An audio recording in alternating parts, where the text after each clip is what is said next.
When you are called upon, please give your name and affiliation before asking your question. If possible, ask your question for a specific player. And then finally, if you are, please do not record the press conferences with your cell phone or cameras. That is prohibited per NCAA regulations. So, all right. We have senior guard Josiah Jordan James. We have senior forward Olivier Kamwa. And we have senior guard Santiago Veskovic. We will take questions for any of the student athletes at this time. Once again, we do have the microphone, so just raise your hand. We'll get a microphone over to you, and we will get started. All right, we'll start up here in front with Adam. Hey guys, Adam Zagoria, New York Times. Welcome to New York. For all of you, have you played at the Garden before? Is this your first time here? Anything really surprised you about the building? The other guys, FAU guys, said it was smaller than they thought. When you're walking around, you see the photos. Has anything kind of really stood out to you, and just anything special about playing here? Let's start with Santiago, then we'll go to Olivier, and then Josiah Jordan. Well, first of all, thank you. We have played before here one time. If I'm not wrong, it was two? Well, we played 2 times. And Maryland. Oh, Maryland, we played them here? I wasn't here. No, it was in Brooklyn. Yeah, we played here only one time against Texas Tech.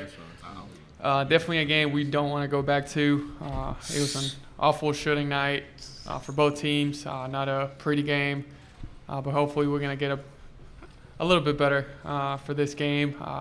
Like I said, we've been here, so we kind of knew what the building looked like, and it's definitely fun to be here again.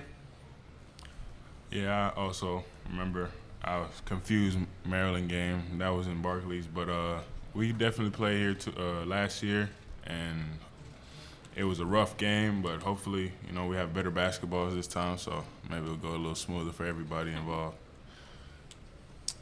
Yeah, just to echo what they said, we played here against Texas Tech, a game that we tried to forget about. But, just being here, being in Madison Square Garden, forget the basketball. I know there's a lot of great basketball players who come here, but, there's a lot of talented people who, get to perform here night in and night out. It's just an honor to be here and be on this stage. We'll stay up here in front on the aisle. Go ahead. Josiah, Tyler Mansfield, Rivals.com. I guess, being a leader of this team and getting to this point, you guys lose to Kai Ziegler, now you're back. Just Sweet 16 in New York City, what's it mean for you guys, to rally around your team? You guys go down. Some tough losses this year, too, but you guys just never quit. Yeah, we've just been resilient. That's what we talked about. That's what we knew it was going to come down to. We didn't, expect the season to go how it did with the injuries and the guys in and out of the lineup, and, especially with Zakai being out for the rest of the season. But we just preach resiliency. It's one of our core foundations that we have as our culture. And, we've just embodied it. And I give credit to our coaches. I give credit to my teammates because without them, we wouldn't be here. Without every last person in that locker room, we wouldn't be here. And we're just trying to soak up every moment that we have here and, keep the season going. We'll stay on the aisle a couple rows back. Hi, Amanda Kristovich from Front Office Sports. I think this question is for any or all of you. Obviously, you're one of the few programs where your women's team is also in the Sweet 16. So I was wondering if you could describe your relationship with the women's players and how you've supported each other, over the last few weeks and the entire season. Let's start with Josiah Jordan, then we'll do Olivier, and then Santiago. The University of Tennessee, it's an everything school. We try to embody that. There's a great culture not only within our basketball program, but all of our programs. We get a chance to go support other student athletes from other sports, and we try our best to, and they do the same for us. The culture that we have at Tennessee is second to none. We all love each other, we all support each other, and it's just so easy because we have great teams doing great things. But like I said, Tennessee is an everything school. We strive to be the best at everything. Yeah, just to go off what he said, I think it's really cool to, be one of the schools where 2 of our programs in basketball are in the NCAA tournament, have made it as far as we have. And, we see the girls every day. We practice in the same facilities, so we see them around, and we know how hard they work, and we know how much they want to be in the position that they're in. And, we're hoping that they make a run and keep going. I think they said pretty much everything. But yeah, we're definitely very happy for their team. For anybody from Tennessee, like Joe said, we're in everything school. We really take care of each other. We all root for each other. It's one big family, and I think any of our UT's team success is everybody's success. So we're rooting for them. We're happy that we're here. They're here too in the Sweet 16, and let's just keep it going. I will stay on this side at the end, here in the row 3. Hi, Tom Canavan with the Associated Press. Josiah, I'll just ask you this. I mean, you talked about your school program. I mean, you look at the opponent you're playing, these guys are, most people had to look up where they were located. I mean, is there something, do you kind of take that as, you know, how do we handle that? Or, I mean, do you say these guys won 33 games, they're good?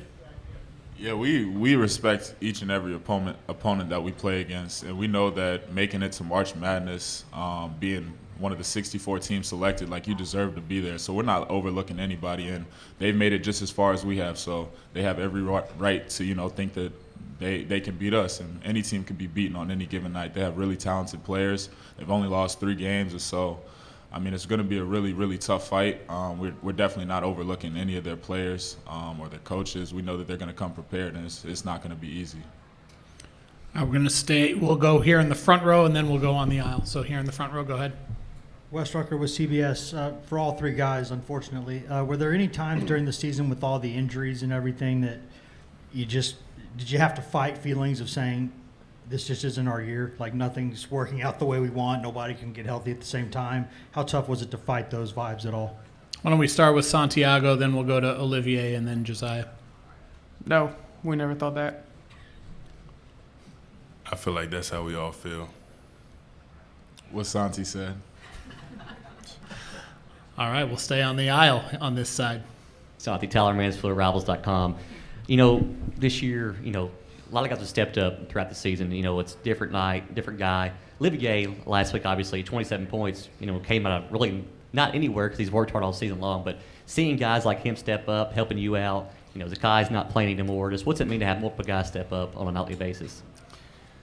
First of all, being part of the team, you get to see a lot of things that people don't see from the outside. I'm not really surprised at all when other guys step up, Olivier, Josiah, any guy on the team. We believe that when we're one of the best, if not the best, the most hard worker team in the country. I think with that, like, I see other guys put in the work that they put in. You don't get to see that anywhere else. And I think the guys deserve to be where we at right now. And I think the guys, when they step up, it's just it's showing how much work they put in when the lights are off, when nobody's around, when it's an empty gym. And that's just not easy for anyone. But I think our guys want this as bad as anybody else, and that's where we all put the work in. So I think they're just. I think it's just showing how much they work when nobody else is looking. Okay, we're going to stay on the aisle. We'll go to the other side here toward the back. Second to last row. Go ahead. Alex Schiffer with The Athletic. This is for any of you guys. Just does Florida Atlantic remind you of anybody you faced this year, and if so, why? Start with Josiah, and then we'll go Olivier, and then Santiago. They like to, you know, get a lot of threes up and play at the rim. They don't really like playing in the mid-range area. And one team that is like that in our conference is Alabama. And so they like to play a similar play style on offense, and we have to go back and learn from, you know, what we did well against Alabama and hopefully apply it to this game. Olivier, anything? Yeah, we good. Did you get it? Yes, he got it. Okay. We'll go on to the next question if there is one. Yep, up here. All right, Adeshina Koike, a lot of sports talk. First of all, congratulations to you guys being here in New York. Just wondering, with Santiago, with being in Montevideo and Olivier in Helsinki, how does the cosmopolitan nature, and Uros Plavcic as well, how does the cosmopolitan nature of this team help in terms of its growth, in terms of its camaraderie, unity, just being kind of a worldly type of team? Let's start with Santiago and then Olivier. Can Olivier start, please? Olivier, go first. I feel like it's big for any team to have a diverse group of individuals, you know, having different kind of personalities in the locker room. Just, you know, it brings you closer. You know, you have to get to know each other more, and you have to, well, honestly, we were lucky with the language barrier. All of us, by the time we had made it to this school, we all knew how to speak English, so that was a big help for us. But just, you know, having different cultures to learn from, and it's not just only the fact that we have some international guys. You know, we have guys from even all over the United States, and just that in and of itself helps us to, you know, learn from each other and grow together. Santiago? I really love it. I love the whole team that we have. The guys, international or from here from the States, like Coach said, they're all over the place, and it's just great. Once it comes to the locker room, you can never get bored. You always have something different going on. You have guys with stories from all around the world. I'm glad that language barrier is not a problem anymore. By the time we all got here, we all spoke pretty good English. So it's just fun. It's fun to have all different types of guys, and I think that helps us on and off the court. We'll take one more question if there are any. Okay, we'll come back down here. Yep. Tom Canavan with the AP again. Josiah, what's it like playing for a guy who's almost 70? You would never know it, just by the energy that he brings each and every day. I mean, there's sometimes when he gets to screaming and yelling and coaching us hard like he does, where I'm worried about him. But, you know, he keeps coming. He keeps coming. He doesn't take any days off. It's really a blessing because he has so much knowledge, so many stories, and I just feel like every day is something new that he can talk about. And he's been a great mentor, a great teacher for not only me but for the whole team. I've learned so much. We've learned so much from him. It's really been a blessing. Okay. Thanks, fellas. Appreciate you taking the time. Thank you. We will see you tomorrow. Thanks.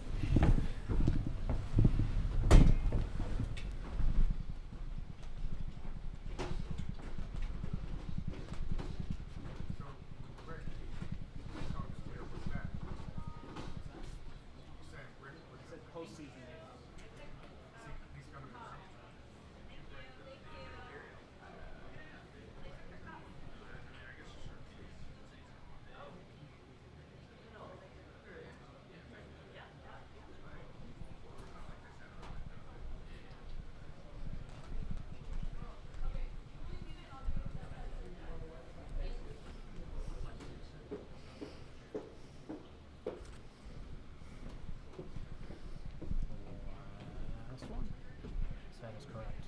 Yep. Perfect. So funny, Kevin Alden was like, oh, we haven't had him in the spellings, right? Olivia. I was like, yeah, we're right. Said to Kristen, I was like, Olivier and Oliver, very different. Okay, I'll make sure that's updated. Okay, thank you.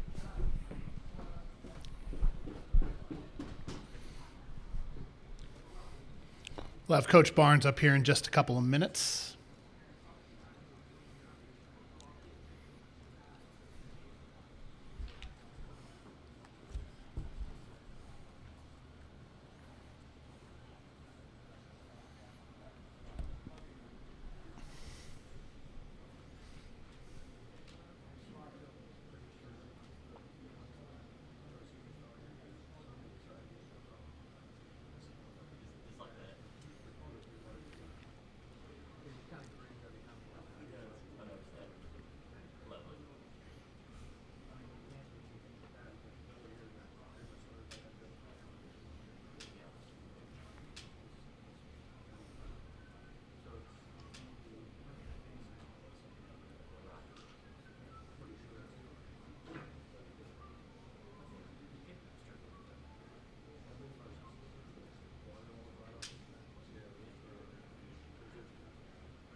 94. It's the SID in me. I can't let go. Always.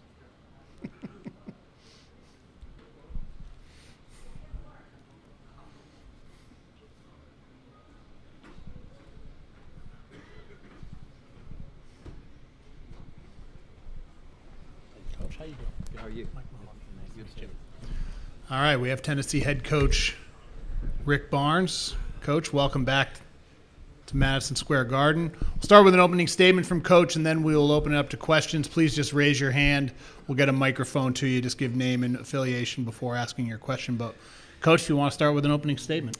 Just really excited to be here. Obviously, I'm so proud of our players, and we are as a staff with all that they've gone through this year. And to be here is really just a tremendous compliment to them, and excited to get ready to play again. We'll start up here in front with Adam. Hey, Rick, Adam Zagoria, New York Times. How you doing? Hey, Adam. Is this your first postseason game coaching in the Garden since '94? We were wondering, and just what's it like for you and your players being here? Have they shared anything with you about? I mean, obviously you played here during the regular season. Any good stories or anything crazy about them playing here and their thoughts on it? You know, Adam, we played here, was it a year ago, I think, or Texas Tech here, but I know this, we all enjoy coming here.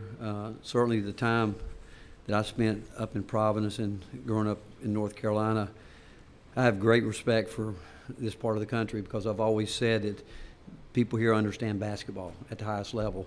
And every year we do talk about how can we get to New York. And obviously we played in Brooklyn earlier this year against Maryland. And coming a year ago, I think they know it's a special place. They certainly know what playing in the Garden's about. And certainly with Allen Houston being here and being a part of it, I know they're excited about being here. I think it is. I think the only time I was in postseason was during the Big East tournament back in the day, but that's considered postseason. But yeah, I don't think we've been up here for an NCAA game. Stay on the same side, just a couple rows behind. Brandon Zenner, KWCH in Wichita. You spent a lot of time in the Big 12. I was just wondering if you ever formed any sort of relationship with Jerome Tang while he was at Baylor, and then just from the outside, what you've made of what he's been able to do with that program in 1 year. Wow, in 1 year, I mean, what can you say other than he's been terrific? He's done a terrific job, and certainly I think a great story is Keontae Johnson. You know, he was in the league, in our league, and had his incident, but for his comeback has been, I think, a great story for college basketball. But, yeah, I've known Jerome, and he's obviously had a big hand in what went on at Baylor in terms of building that program, and he, again, from all that time, certainly understands the Big 12 and what it's about. And how can you, again, I mean, it's a tremendous job to have first year there, which I think they were not picked to finish very high.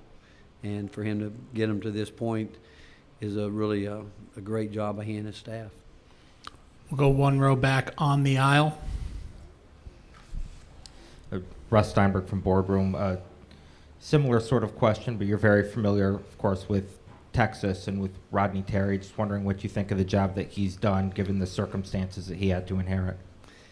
Rodney's done a tremendous job. Rodney was with me for a long time while I was there, and I have the utmost respect for him. And you look at the situation, the way it unfolded, and for him to get the respect. I mean, I know they respected him in the role that he was in as the associate head coach, but for him to slide over and the way he's handled it with an older group of guys, I'm not sure anyone else in the country could have done it any better. And for them to be where they are is, again, another great compliment to Rodney and his staff. And he would tell you that it's not just him, and the leadership that he's gotten there from the university as well. But he's done an outstanding job. We'll stay in the same row. We'll go the other side of the aisle. Hi, Amanda Kristovich from Front Office Sports. Obviously, you've made the Sweet 16 and the women's team has made the Sweet 16. What do you think it is about your department as a whole that has allowed for success in both basketball teams? Well, I think it really starts with our administration. It's in my 8 years there, we have had some change, but I've said before, with what we have with Randy Boyd as our president, and Dondi Plowman, what she's done on campus has been phenomenal. Then Danny White has come in and has made as big an impact within 2 years of anyone I've ever seen, in terms of the fact that he's done something to help every sport on that campus, because he's a very competitive athletic director. He wants us to be good in everything, but he and his staff have they've not just talked about it, they've done it. And certainly I'm excited for Kelly. I think she's got one of those really difficult jobs, because of the great tradition of our program, but she has done an incredible job, because I was there before she was, and I saw when she came in that how quickly she wanted to build her culture, and she's done it. And they've had a tough year with injuries, but for them to be where they are right now, it's, again, she and her staff have a lot to be commended for. Stay on this side of the aisle. Go back a row. Go ahead. Hey, Rick. Rocco Miller, bracketshere.org. Question for you about Florida Atlantic, 2 parts. What did you know about them before the matchup came together, and what have you learned about them since? Well, they certainly catch your attention early in the year when they went to Florida and won at Florida, something that we didn't do. And any program team that wins 33 games, I don't care what league you're in, because it's hard. All jobs are hard and difficult jobs, but for them to go through that, the first word that would come to my mind is consistency, because to do that day in and day out, knowing that they became the team that everybody was wanting to beat and gear up for, and you look at their team, they're smart, they know each other well, they great concepts on the offensive end, very sound defensively, and they should be a very highly confident team, because again, you win 33 games, it speaks volumes. But and no doubt, all that they've done, they've earned it. We'll stay on this side in the front row. Wes Rucker, 24/7. Rick, I believe I'm paraphrasing here, but I think you said maybe a week or two ago that you couldn't remember a season in your career that's gone quite the way this one has, with injuries and things of that nature. How rare at this point in your career is it to come across something that you've never really come across before, and how did you kind of keep your spirits up and the team's spirits up through all that? Well, really, we often say that throughout our lifetime, that, I haven't seen anything like this, but this year, in terms of the key injuries that we had, and talking to Chad Newman, I asked him, I said, in your 28 years at Tennessee, have you gone through anything like this? And he said, not with key individuals at key times of the season. And what I would say is that I think our players have a lot that they should be proud about, and it's the fact that you felt it. I mean, I would be not honest with you if I didn't tell you that you felt, me as a coach felt the tension that was going on, but yet wanting to make sure our guys believed that if we could go out and just keep doing what we do and trust in what we've done up to this point, that some way, somehow it would work out. And I think we all had to, some way, somehow, rely on our own personal faith in what we were doing to try to get through it, because it was difficult. It really was. And I think we all had to figure out how to handle it in our own way. But the fact is, I'm really proud of, and I've used the word, these guys being resilient, because they have been. And, we thought going into the Arkansas game that we were going to be able to hit our stride at the right time. And then obviously early in the game, Zakai got hurt, and we were playing at home, and certainly rode that emotion to that win. But at that point, we knew it was going to be a little bit different, because Zakai was such a big part of our late game situations. And without him, we knew we'd have to find a way to work through that. And these guys have figured it out to a point to get them here. But as a coaching staff, we're just excited and know we're blessed to have a group of guys that have bought into each other and bought into what we've tried to do. We'll go across the aisle toward the back. Roger, just give your hand a quick raise. Go ahead. Hey, it's Roger Rubin from New York Newsday. Rick, it's about Zakai. He's from the area. It's a game with great magnitude in an iconic building in his area. Mm-hmm. And, 2 of the other teams have New York area point guards going for him. How impactful is missing him on your team, and how much, how tough is it that you feel for him, given that he's not getting to participate in this thing that sort of holds so much for him? Well, we all feel for him because he's such a big part. I mean, he came in a year ago, and the story is well documented that we spent a week recruiting him at the end of July, and he made the commitment to come. He walked on campus 5 days late, and the class has already started.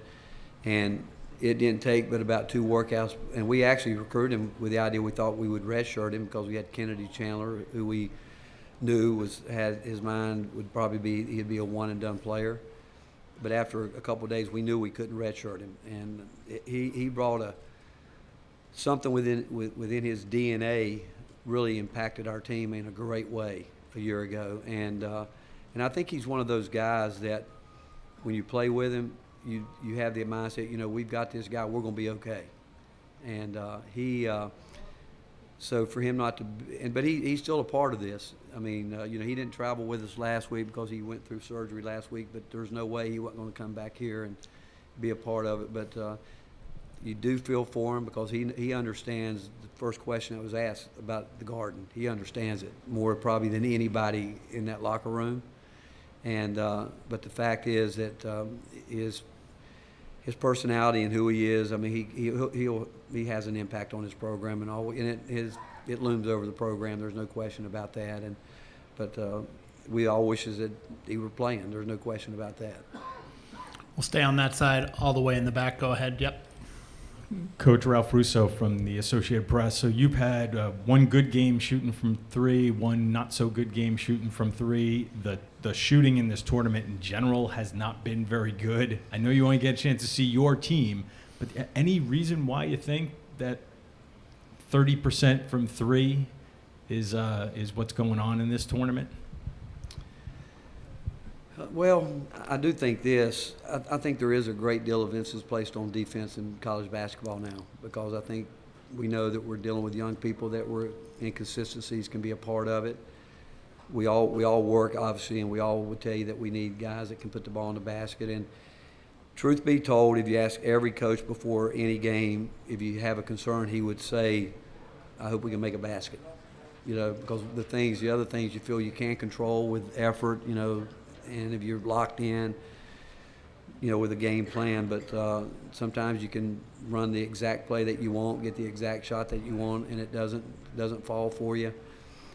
But I would have to say, most of all, if it's down, it's because of the defense, because it's hard to get baskets. I mean, you come down to court, whether we're playing, Louisiana the other night or Duke. Can we find a way to score here? Can we shake loose and get a good look? And if you do get it, oftentimes I think players are surprised that they've got such a good look. But then we're playing a team right now that I think they can lock and load that thing as quick as anybody that we've played all year. And knowing that anybody that you play is capable of having one of those nights. And I hope we can break our trend and keep shooting it the way that I think we can. I think we're a good shooting team, but I do think defense probably has as much to do with it as anything. We'll move up one row. The young man right there. Yep, go ahead. Hi, Coach. Killian Johnson, Sports Illustrated Kids reporter. With Zakai Ziegler out, how has Santiago stepped up and succeeded in both playing and creating team chemistry? Well, what he's done, he's a very versatile player. He impacts winning without ever scoring a basket. He is a guy that has played point before, 4 years ago when we were going through a transition or a program. He and Josiah James, as freshmen, had to play the point in ways, and they certainly weren't ready to do it at that point in time, but they had to. They had to figure that out. Santi is great with moving without the ball, and he's great at, and I've said before, I don't know if anybody's been guarded any harder than he has been guarded all year long. I mean, people literally won't leave him, and he's learned how to, he's a very smart player. He knows how to set back screens and get his teammates open. He's thinking the game, but what he's done as much as anything is what he's impacted the game on the defensive end. He went from a guy early in his career that people literally went after every game to where now he's been on the all-defensive team and does what he does because he understands the game and he understands how to impact winning. We got time for one more question. We're going to come across the room on this side in front of me in row 3. Go ahead. Yeah, you. Rick, Tom Canavan with the AP. Does age play into coaching anymore? Jim Boeheim coached till he was 78. Pitino just got the St. John's job at 70. You're pushing something. And I mean, is age not a difference anymore? That's a great question. You know, I think we all know when we've had enough. You know, like people ask me oftentimes what goes through your mind, and I think if I ever got to the point where I didn't look forward to going to practice, and you know, I have great respect for Jim Boeheim. I got to spend some time with him this summer, and I mean, when I was with him, I thought if he wanted to, he could coach 5 more years because he's out recruiting. He's doing what he needed to be, what we have to do at certain times of the year.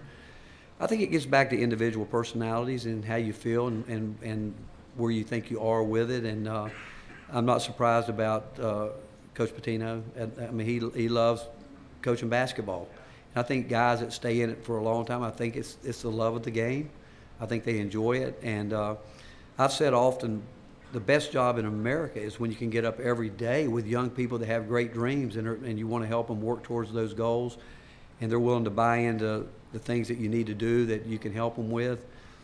And but I don't know if I would say I don't think you could put age on it. I think it gets back to individual personalities and where they are at that point in time in their career and their life in terms of you know, what they see themselves doing. And I would say this, a lot of coaches that I know that quit early made the comment they wish they would have stayed with it. Because I think at one time everybody thought there was, and there is a shelf life for everybody, but I think people thought that when you got to your mid-60s it was time to be finished. And like I said, some people that did do that, you know, they've said they wish they would have kept going.